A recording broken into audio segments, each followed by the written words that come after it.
5 dimensions, 10 kingdoms, 9 cities, 1 story. Welcome to Arclanders Assemble, the weekly podcast of the Arcverse.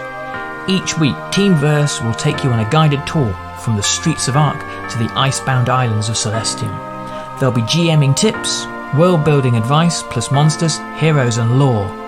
Join us for this ride through our 5th edition compatible universe and answer the call to arms, Arclanders Assemble!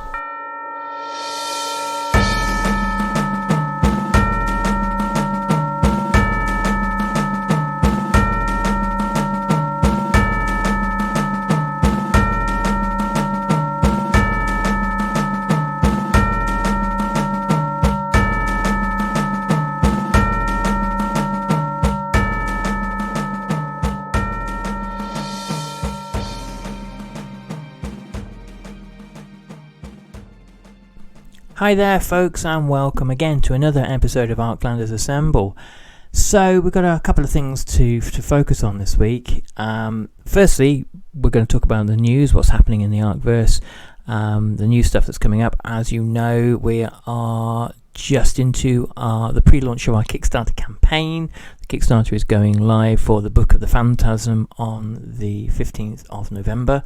And we put out our preview page. You can check the show notes in a little bit, or right now if you like, and click on that, go through, and you'll be able to register for email updates and all that jazz on the Arclanders Assemble, the Book of the Phantasm Kickstarter. That's going to be really, really exciting. It's going to be our biggest launch yet. We're really excited to get it out to people. It's the second expansion book in the Arcverse. So the first was the Book of the Graces. This now is the Book of the Phantasm. The Phantasm is a parallel universe that exists alongside the mortal realm, and it is the product of a trickster entity called Onychius, who hid as the Keeper's shadow for many, many millennia. The Keeper, the one god who has now died and released magical energy back into the universe. He collapsed into disarray and chaos, and the energies that flow from the Keeper and the dying Keeper helped create the Phantasm. Onychius, the trickster spirit who had hidden in the Keeper's shadow before the Keeper died, or just at the moment that the Keeper died, stole some magical gems from inside a place called the Hall of Stars, which was really an extension of the Keeper's mind. It was a place of incomparable beauty, and the gems that he stole were aspects of the Keeper's consciousness. When Onychius awoke, he found that one of the gems had become the sun called the Skoan in the skies of the Phantasm, and the others had manifested themselves as vengeful avatars emerging from the dark waters of the great seas of the Phantasm in order to make Onychius's eternal life an unending misery, which is what they proceed to do for many centuries, kidnapping him, locking him up, tormenting him, until he gets away and gets the better of all of them. He's your classic trickster character. Anyway, so the story of the Book of the Phantasm is kind of that, with how the Phantasm develops and the peoples that emerge from the Phantasm and that Onychius creates. He has the rather misfortune to create a terrible race of kind of soul vampiric foot soldier monsters called the Animorvians, which I'm going to be very excited to introduce to you, who again make his life an unending misery. But he also creates the Linari, which is in some ways they're the closest things that we've come to elves. They don't look much like elves, but they have the same kind of wisdom and gravitas and all stoicism and all that kind of stuff that you associate with the elf. Anyway, there's going to be much more on that to come, and we really do want you to check out our Kickstarter, so there'll be a link to it below in the show notes. What I want to talk about today, in a way, is something that you might consider to be the sort of, I don't want to call it the boring aspect of world building, but a really important thing. When we're writing about elves and dragons or cyberpunk cities or space operas or whatever else, that's the exciting bit. But without the thing I'm going to talk to you about, it normally doesn't go anywhere. And the whole point is we want this to go somewhere. We want to have people coming to our websites and looking at our stuff. We want people seeing our books in shops. We want fans from around the world to write to us and say that changed my life. Don't we? I mean, if you don't, that's fine. Just carry on and create content, and no one will see it. But if you do, we have to impose a kind of a rigor and an organisation and a regularity in what we do. Without that, it's just all flailing. Does anybody else feel like they've had periods of flailing? I certainly have. Where you think, well, what should I do next? Should I write on World Anvil? Should I record a podcast? Should I record a YouTube video? Should I write some for my Kickstarter? Should I try to build an audience? Should I, this should I question keeps coming again and again and again. If you systematize what you do, you don't need to ask that question. There is a reason why today, on Monday, I'm recording Arclanders Assemble, because that is the day that I record Arclanders Assemble. I don't do it on a Tuesday or a Wednesday. It's always on a Monday. Why? Because the moment that I start to move it around, the system begins to break down. Okay, so I'm going to explain the system that I use very, very quickly. And it's just what I call the 5-day system. I could call it the Verse Online 5-day system, but you don't need that. It can be your 5-day system. It can be anybody's. So the 5-day system has just a couple of very, very simple rules. The 5-day system involves one task per day for 5 days in 5 different areas of what you do. You might think, well, I don't really have 5 different areas. Well, that's great. Maybe you can do, if you have 2 different areas, you can have two tasks and then 3. So you can divide it into 2 blocks. Let's assume you have 5 different areas of what you do. I'll tell you what my 5 different areas are. One is product creation. So I have a product creation day. Then I have World Anvil creation. Why? Why dedicate World Anvil? Well, World Anvil is where we get the most engagement from our audience, and it's where people come to read our content. Okay? And it's where we have the most page hits. So that is a priority. I began to work out what to do on each day by auditing where my energies actually go. So the World Anvil is a classic example, looking at the numbers. If you've got a blog page where you get 10 reads a year, don't prioritize it. If you have a World Anvil page where you get 200 reads a week, prioritize it. Obviously.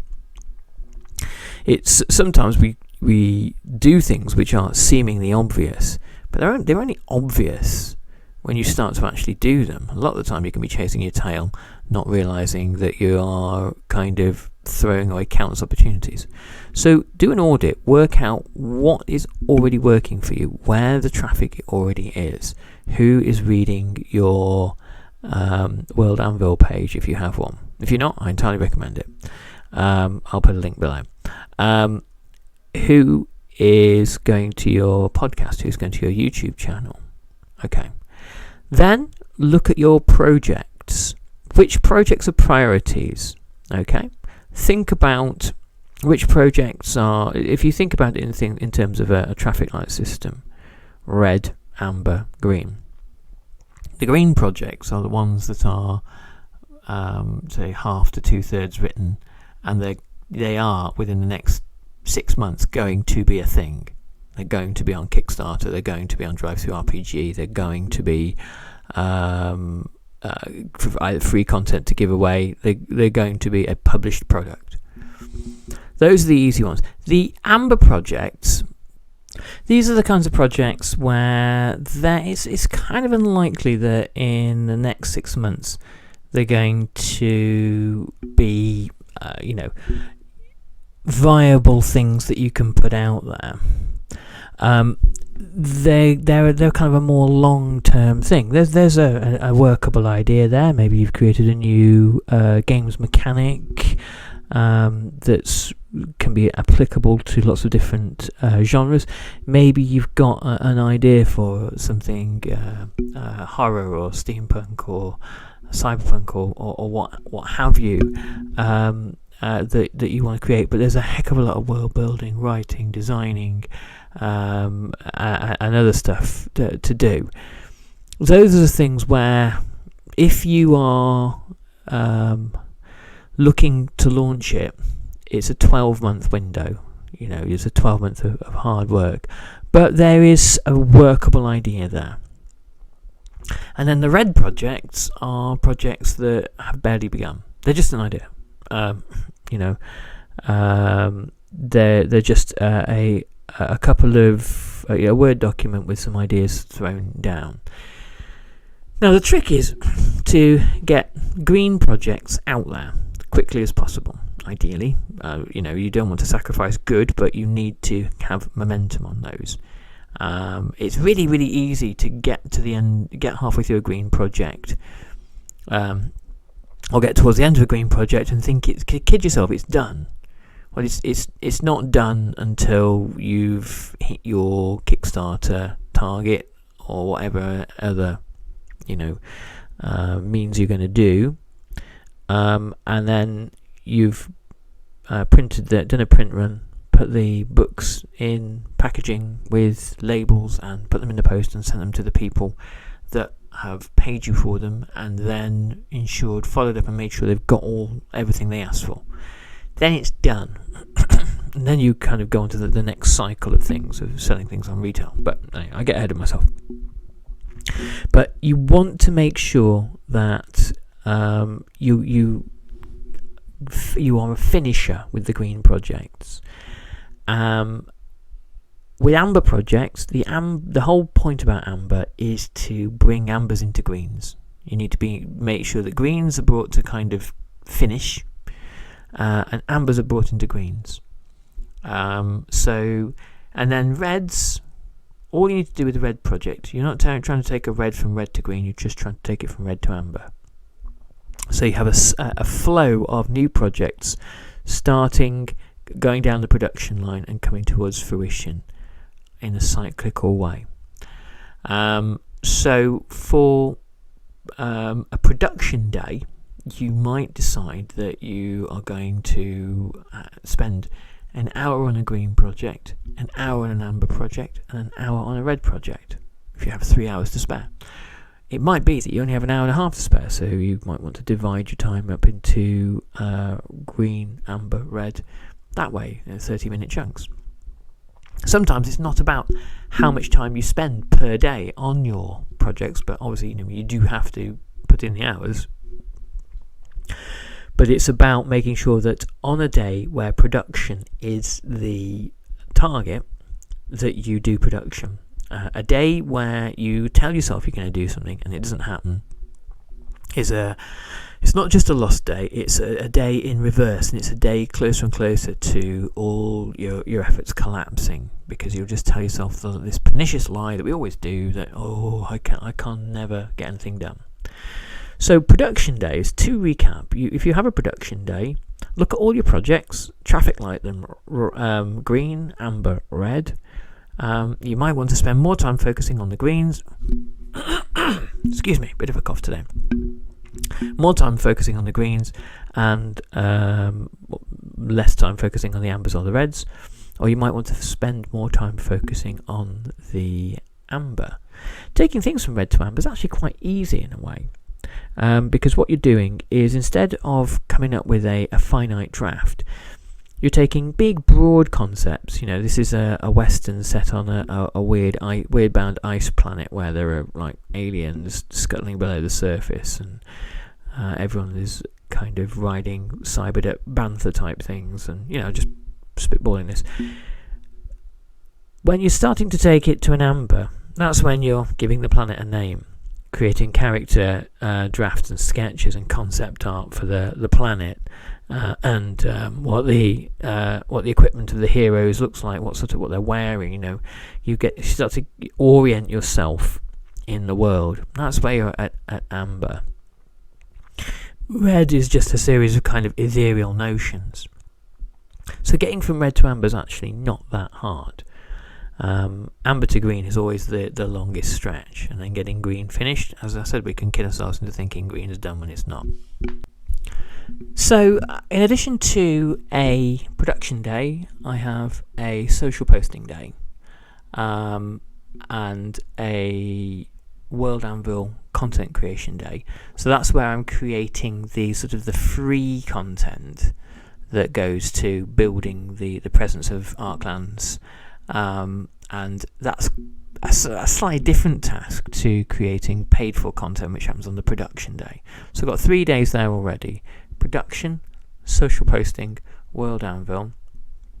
I also have, just because it's me, I have a prose day, because there are web novels being written on World Anvil.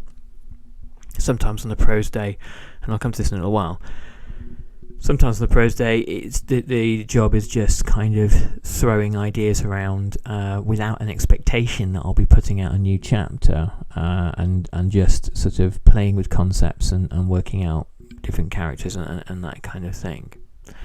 And then I have a fifth day, which is what I call my retail day. So that's where I look at our DriveThru RPG, make sure that we've got some good new products coming along, that any free products for our DriveThru RPG are created, and that any promotions I want to get out there which will generate cash flow, that they are articulated to our DriveThru RPG audience.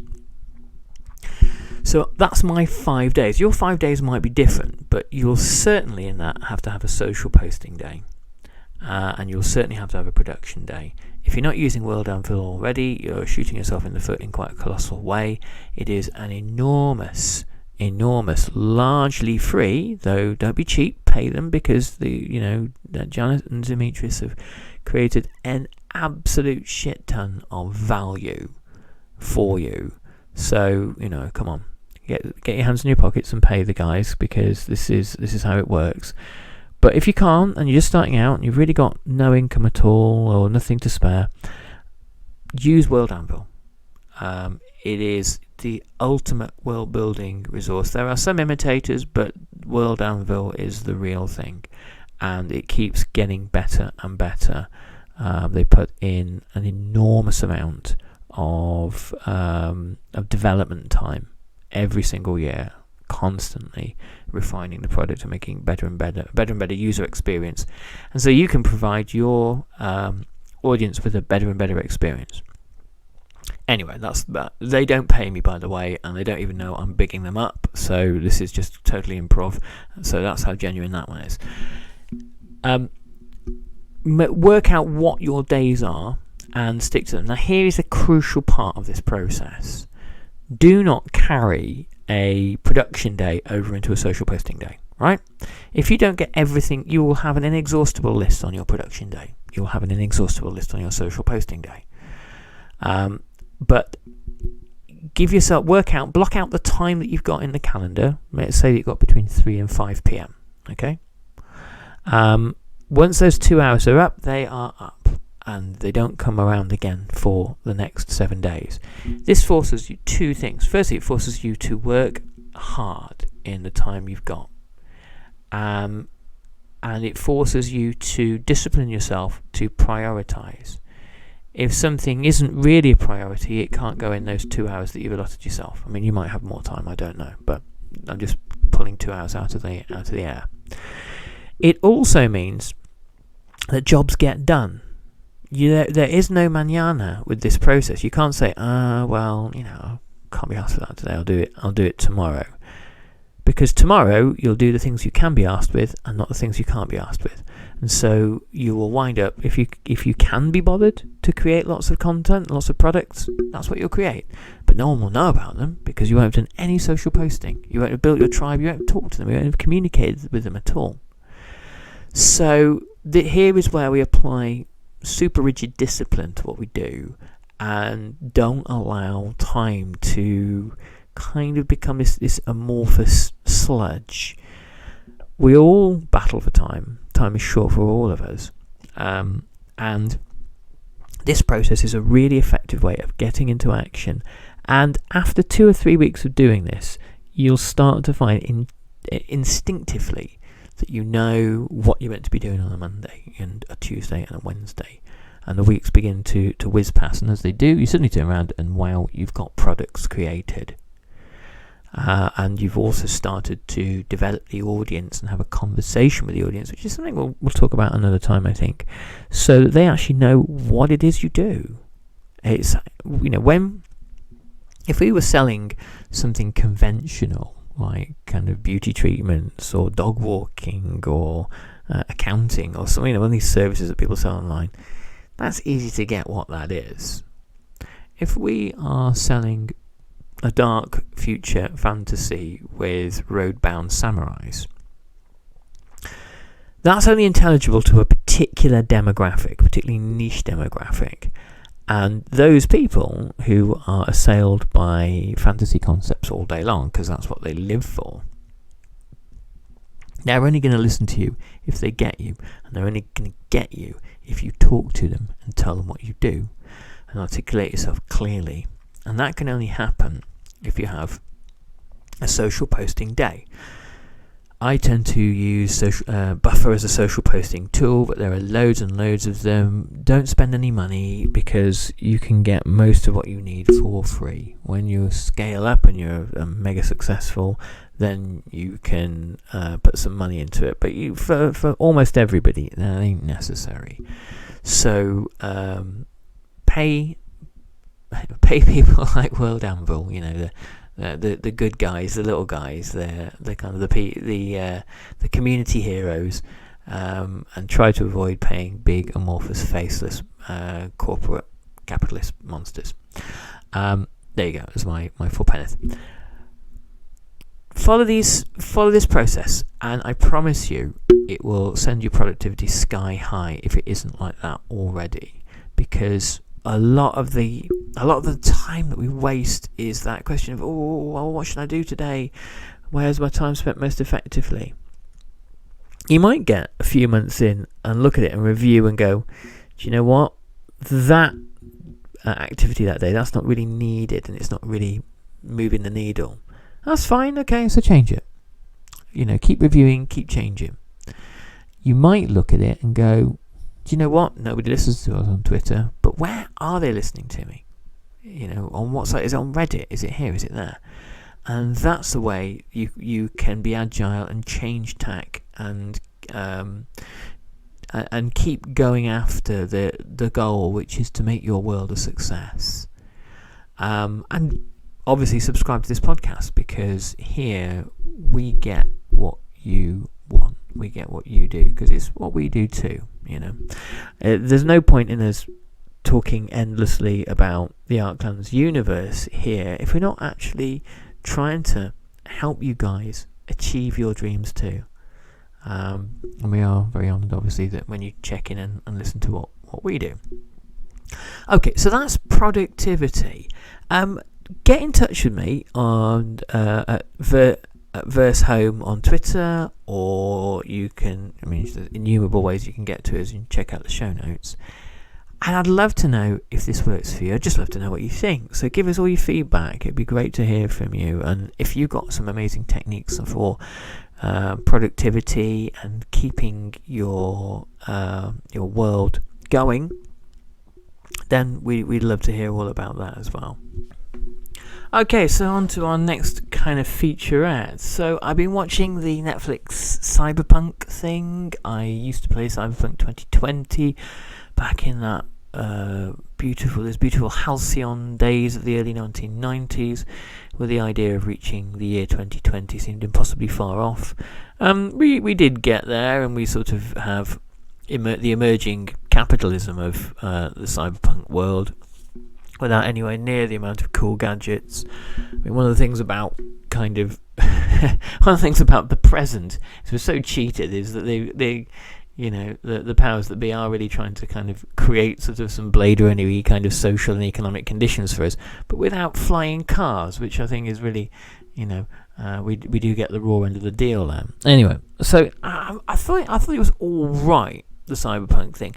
I am not a huge fan of manga. I don't think it is. Well, it's not my favourite medium, shall we say, before I get piled on by angry manga fans. But the show, I guess, it kind of captures what Mike Pondsmith was creating with cyberpunk quite well. The sort of the despair and the depravity of that world. And it got me thinking about a really interesting lecture that China Anvil gave a long time ago now about different conceptions of the future and how those kind of mirror contemporary discourses about science, technology, and economics and sociology. And by the time science fiction transitions from kind of rather utopian notions in the 1950s and 60s, things like Star Trek and that sort of thing, to by the time you get to the 1980s and you have people like William Gibson and Bruce Sterling writing and publishing their books, the world that is created is a kind of a future projection of the development of or the kind of the unfettered free market capitalism that emerged in the 1980s. It is this kind of dark side of the impossible endless boom, where a totally atomized society that emerges, that would be created. The whole kind of feel of a cyberpunk world is that it is a kind of a lunatic asylum. And if you allow economic forces to rip societies apart, that's the sort of thing you tend to get. And always, if you're wondering about that, go to the most violent parts of the world, and that's normally sort of what's happened. Anyway, the vision of cyberpunk is also that it goes alongside with kind of breathtaking advances in technology. But those, so does Star Trek. Those breathtaking advances in technology are carefully managed and controlled. When the Star Trek universe, when you hear people like Kirk or Picard talk about what planet Earth is like to aliens, they refer to it as almost kind of like a utopia, like a sort of like a paradise where there isn't property anymore and there isn't money. Well, they're talking about communism. Not that we've ever witnessed that in our reality, but they, and not that I think Gene Roddenberry, who was a functionary for the LAPD, I don't think that he was a communist at all in his thinking. I just think it was an unintended consequences of how he viewed what a future utopia might look like. Anyway, you should have read a bit more Marx. However, I guess the point of this part of the show is to say that if you're creating cyberpunk, if you're creating something like Star Trek, where there is this sort of utopia, I can imagine it makes some very boring role playing. There's a kind of like a social and economic base to consider. But I keep coming back to this theme in this podcast of but why is it like that? Which is one of the kind of the pedantic things to ask in your world building, but it's one of the things everyone else will ask. Why is it like that? Cyberpunk writers can answer you that question. Why is it like that? Why is LA in 2019 like that? Why is Night City in 2077 like that? It's like, well, because corporate power has eclipsed all other kind of political and social power on the planet and can do what it wants. It can sell illegal cyberware to drug addicted people on the streets because its one overriding concern is to maximise profit at the expense of all other things. And you wind up paradoxically with a situation you get from time to time in medieval Europe, where the king, for want of a better word, has become weakened, and the power of the barons has risen, and you have all sorts of civil wars and infighting and upheavals. Well, the king is kind of civil society, or the king is the democratically elected governments, which has eroded and been replaced by this kind of this oligarchy of corporate needs and corporate interests. And in the middle are like sort of kind of little grains of sand, are edge runners who are trying to make the best of the situation. I mean, if you can apply this analysis to even medieval fantasy. Medieval fantasy always has a kind of a problem in a way, which is magic itself. Magic, if you think about were magic invented today, somebody like Elon Musk would probably use it to enrich themselves with, and would use its power to, make capitalism work more effectively, or fill up his bank balance even more than it's already full. If magic existed in a medieval setting, who's to say that it wouldn't simply be the tool by which modernity would be created?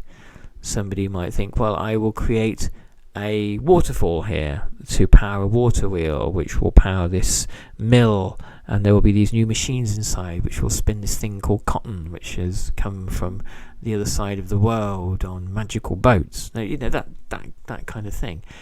And automatically, that level of kind of acceleration kills the medieval world, which is your setting, and it also kills magic itself, because magic simply becomes like a source of power to power mass production and create kind of commercial mundanity. So I've always been of the argument in a medieval setting, you need to carefully manage magic. You need to carefully restrict it in order to prevent it from becoming non-magical. By the time you reach a kind of the either mass production or mass ubiquity of magic, you're in sort of kind of Harry Potter conditions where people are magicking up chocolate cakes, which to my mind is, if you're going to create something as extraordinary as magic, something as inexplicable as magic, something as mystical as magic, then the making magic mundane and ubiquitous and regular and everyday and part of, having magical toasters or whatever it is, it kills the entire concept. It makes it tedious. So magic's ability to create different kinds of social and political relations needs to be carefully limited. Of course, somebody who in a medieval setting was able to fire bolts of electricity from their fingertips, and assuming that had never been seen before, if somebody turned up in medieval England or Germany and could do that kind of thing, they would either be considered to be the devil or some sort of god. And so it would be entirely possible for the social base of a society with somebody exhibiting magic to be turned upside down. And it might be, as you find in the Arclands world, that there is some understanding that magic, if it doesn't exist now, has existed, and that magic is a kind of a frightening thing. Talk about magic is a bit like talking about nuclear weapons in our world. It's something we really don't like to dwell on, or talking about the pandemic. And the magic is treated with immense caution. It's also treated with, when people come across it, particularly powerful people, rulers, kings, and they think there's a way to harness it, to manipulate it, to control it, to channel it in order to enhance their own power, then they're very, very keen on that. In the Arclands world, the dominant religion, the transnational religion, Aruvianism, has a lot to say on magic, and all of it bad. And one of the reasons for that was the at the very beginnings of the mortal realm, the first people were the Fae, and the Fae had a complex relationship with the Keeper.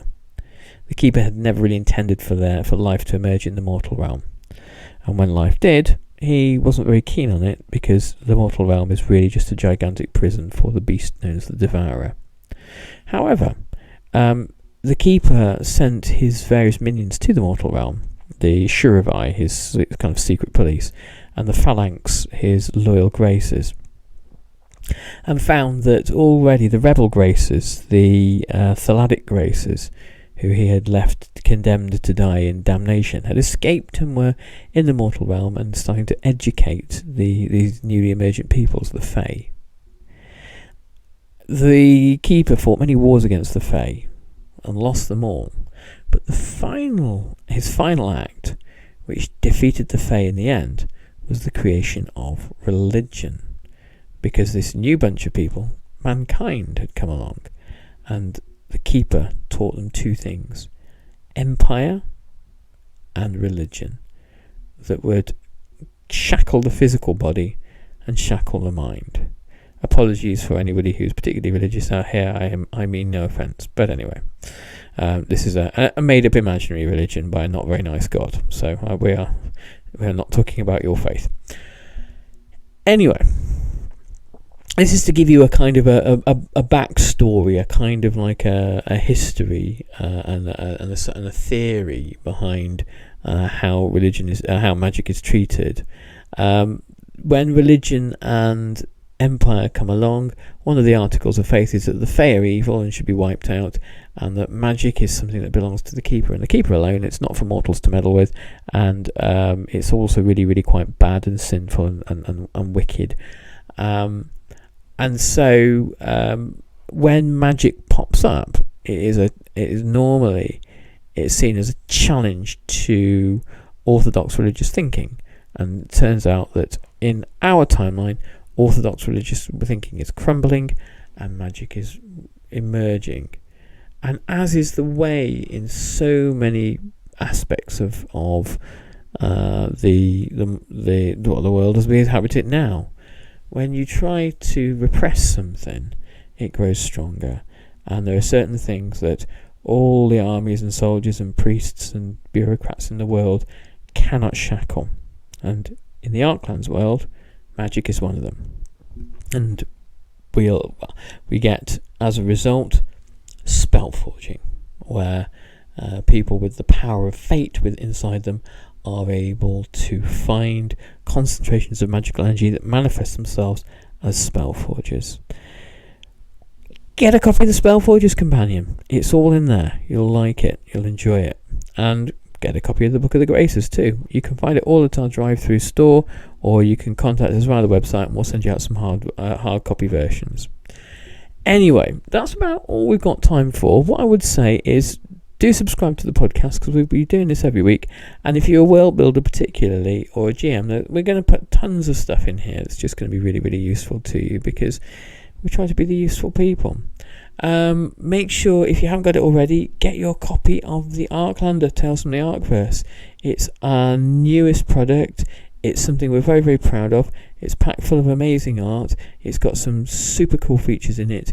It's got new character origins. You can play the rat-like mischievous Rivik, and the Skabak, the acrobatic mercenaries from Damnation, who can change their faces. We've got the new character class, the Spy, and the new caster add-on, the Scald, and we've also got some amazing cool new character, some new Vowbinder stuff. The Vowbinder is kind of our version of the Warlock, and we've got some hideous interdimensional beings that the Vowbinder can be allied to. So check it out. It's totally awesome with some amazing artwork. Also remember, I talked a little about World Anvil today. You can go and check ours out. We're always putting new articles up there. This Wednesday will be my World Anvil writing day, so there'll be some new cool stuff going up there about knights. As we talked about knights last time, so It's all about knights this week, and we'll be putting a mini graphic novel on World Anvil 2 about the wars between Delmarar and the icy kingdom of the Vire. So all that to look forward to. And if you've enjoyed this podcast, do us a favour, tell someone you know. Tell someone you know that's interested in roleplay games and world building, obviously. Otherwise this won't make much sense to anybody. But tell someone you know, pass it around, share it, because we put this out here to be useful to people. So let's get to those guys. And do us a like, and do us a, all that stuff. Remember to follow. Anyway, thanks very much, and I'll catch you on the next episode of Arklanders Assemble. All the best, folks, and remember, forge your power.